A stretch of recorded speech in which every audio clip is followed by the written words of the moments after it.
তেখেতে আমচু চোলাটো খুলি কংগ্ৰেছত যোগদান কৰিয়ে গৌৰৱ গগৈ উপস্থিতিত শিৱসাগৰক ধুবুৰী বনাই দিম বুলি কৈছে। তাৰমানে কি, ধুবুৰীত য'ত আমাৰ খিলঞ্জীয়া কোচ ৰাজবংশীসকলৰ গৃহভূমি আছিল, সেই 95% খিলঞ্জীয়া মানুহক আঁতৰাই তাত 95% আজি মিয়া মুছলমানৰ আধিপত্য।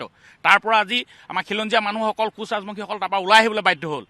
তেতিয়াহ'লে তেখেতে কংগ্ৰেছত যোগদান কৰি কংগ্ৰেছৰ চৰকাৰ হ'লে শিৱসাগৰত আহোম মানুহ বা অন্যান্য খিলঞ্জীয়া মানুহবিলাকক আঁতৰাই ইয়াত মিয়া মুছলমানে ভৰাই এখন ধুবুৰী কৰিম বুলি কৈছে নি? আৰু আটাইতকৈ পৰিতাপৰ বিষয়, যি সময়ত আগতে এই বাংলাদেশী ৰক্ষকসকলক যেতিয়া হুইজ বদৰুদ্দিন বুলি কৈছিলে প্ৰয়াত তৰুণ গগৈ, তেখেতৰ পুত্ৰৰ উপস্থিতিত ৰেজাউল কৰিম চৰকাৰে যে বাংলাদেশ বনাই দিব, ধুবুৰী বনাই দিব, এনেকুৱা ধৰণৰ কথাবিলাক যদি আমাক কয় আৰু গৌৰৱ গগৈ ডাঙৰীয়া যদি এয়া বৰ অসম বুলি তাক যদি স্বীকৃতি দিবলৈ বিচাৰে, তেতিয়াহ'লে আমাৰ অসমৰ ৰাইজে তাক গ্ৰহণ নকৰে।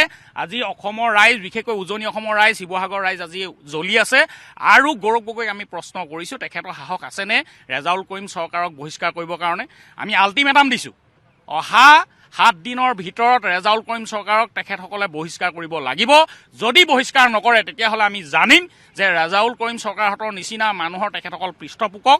আৰু তেখেতসকলে যি সময়ত চৰকাৰ গঠন কৰিম বুলি ভাবি আছে, চৰকাৰ গঠন কৰাটো বাদেই এনেধৰণৰ যদি কাম কাজ কৰে, তেতিয়াহ'লে বিৰোধী দলৰ যিটো মৰ্যাদা, সেইও মৰ্যাদা বা আস্থা ৰাইজৰ পৰা লাভ কৰিবলৈ সক্ষম নহ'ব।